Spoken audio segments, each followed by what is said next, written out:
JC ಶಾಲೆಯಲ್ಲಿ ನಾವು ವಿದ್ಯಾರ್ಥಿಗಳಿಗೆ ಕೇವಲ ಪಾಠಗಳನ್ನು ಕಲಿಸುವುದಲ್ಲ, ಅನುಭವದ ಮೂಲಕ ತಿಳುವಳಿಕೆಯನ್ನು ನೀಡುತ್ತೇವೆ.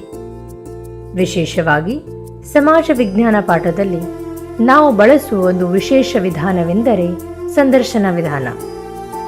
ಇಂದು ನಮ್ಮ ಶಾಲೆಯ ವಿದ್ಯಾರ್ಥಿಗಳು ಧಾರ್ಮಿಕ ಹಾಗೂ ಸಮಾಜ ಸುಧಾರಕರಾದ ಬಸವಣ್ಣ, ಮೀರಾಬಾಯಿ, ರಾಜಾರಾಮ್ ಮೋಹನ್ ರಾಯರ ಪಾತ್ರಗಳನ್ನು ತಾವೇ ಅಭಿನಯಿಸಿ ಅವರಂತೆ ನಡೆದು ಚಿಂತಿಸಿ ಅವರು ಸಮಾಜಕ್ಕೆ ನೀಡಿದ ಸಂದೇಶವನ್ನು ಉತ್ತರಿಸುತ್ತಾರೆ.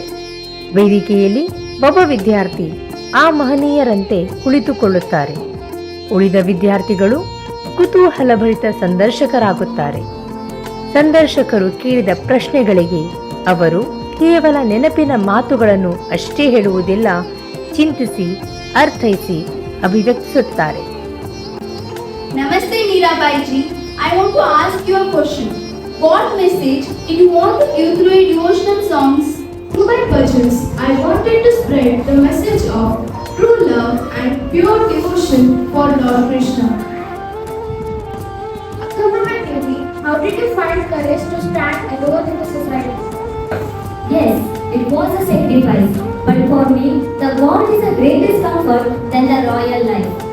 It's a very good question, my child.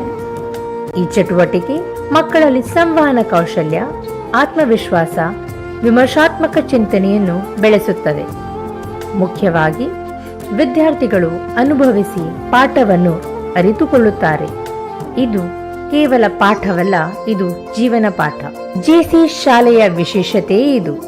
ಕಲಿಕೆಯನ್ನು ಅನುಭವದೊಂದಿಗೆ ಜೋಡಿಸುವುದು. ಇಲ್ಲಿ ಪ್ರತಿಯೊಬ್ಬ ವಿದ್ಯಾರ್ಥಿ ಕೇವಲ ಪರೀಕ್ಷೆಗೆ ಮಾತ್ರವಲ್ಲ, ಜೀವನಕ್ಕೆ ಸಿದ್ಧಗೊಳ್ಳುತ್ತಾರೆ.